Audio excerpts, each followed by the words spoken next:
તો hello guys, જય માતાજી। આપણે આવી ગયા છે આપણા ન્યૂ બ્લોગમાં। તો આજે આપણે જવાના છે આપણી બેઠક ઉપર, તો તમને ત્યાં જઈને મળીએ।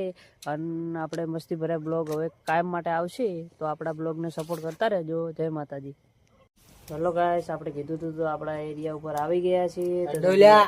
હા, અડ્ડા ઉપર આપણે આવી ગયા છીએ, તો તમે જોઈ શકો છો। હેલો ગાઈસ, તો આપણે કાલે બ્લોગ બનાવ્યો, તો તમને આવા નવા અમારા બ્લોગ જોવા મળશે। તો हमारे चैनल में सपोर्ट करता रहे जो।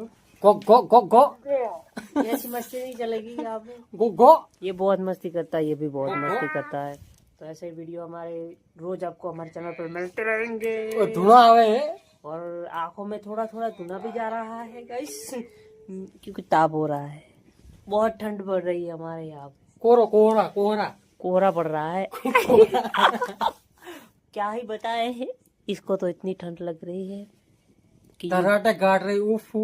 और देख सकते हो ये अभी ब्लॉग एडिट कर रहा है, अपना एडिटर है ये। Mini editor.